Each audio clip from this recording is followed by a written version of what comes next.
Breaking news bafethu, starting lineup seBafana Bafana against Zimbabwe, imatch highly anticipated ezoba nzima kakhulu. Ronwen Williams uyaqala laphana goalkeeper, umbokazi we-Orlando Pirates noSibisi, ipeya ku-Orlando Pirates, Aubrey Mudiba ku-left back, ku-right back uMkhuliso Mudau, uMukwena laphana esiswini uNosithole, bane-balance, and then uMbule ukhona, uNkotha, uApolisi, uFoster. Line-up kanjalo-ke la phambili yabona ukuthi line-up yakhona ibalance strong. Hugo Broos uchoose i-pace ne-creativity laphana phambili. Foster-ke uye ozolida laphana phambili in terms of amagoli. Apolisi-ke siyazi ukuthi uzoprovide ini bafethu, uquick, uskillful, he can beat players 1v1.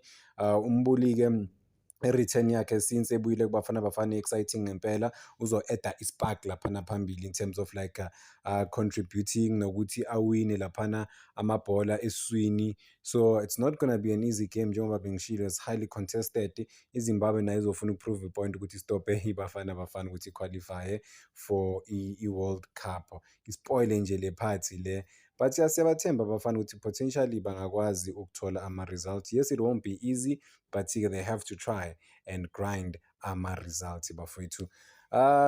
Good starting lineup overall. I think the squad lesi strong enough ukuthi singacompete, singakwazi ukuwathola amagoli because badinga amagoli bafowethu. Into abayidingayo amagoli, okunye nokunye sokubona ukuthi bawashaya kanjani.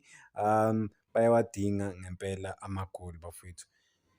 Akazubanika ozokora namhlanje cause isikhathi esiningi banokuwathola kumawinga, banokuwathola amagoli ku-Apolisi, last time bawuthole nakuNkotha. So striker seBafana Bafana, ulona uFrostler noFoster, manje angimbiza uFrostler, umuntu mina mangimbheka akusumuntu engingathembela kuye ukuthi yazini uzokwazi ukwenza izinto zenzeke in terms of amagoli. Hayi, i-pedigree yakhe, i-goal scoring record yakhe ayikho that super strong, so akusumuntu engingamthemba mina on a personal level.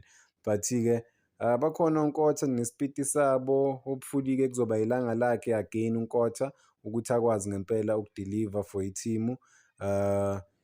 Responsibility enkulu, i-pressure i-too much bafowethu. Mbuzo nje omkhulu ukuthi bazokwazi ukuhandle nayo i-pressure ukuthi bakwazi ukudeliver ama-results are-important kakhulu. The nation is waiting, the continent is watching. Baningi abantu abazobe beyibhekile le match le ukuthi izohamba kanjani. Why? Because wonke umuntu egroupini uyafuna ukwazi ukuthi iBafana Bafana izowina or izoluza, and then that would give Nigeria i-chance ukuthi baphefumule nabo babone ukuthi mhlambe bangaqualifya for i-FIFA World Cup, or ngithi basasenayo i-chance noma ithuba. Sibafisela inhlanhla bafana. Danko bafethu.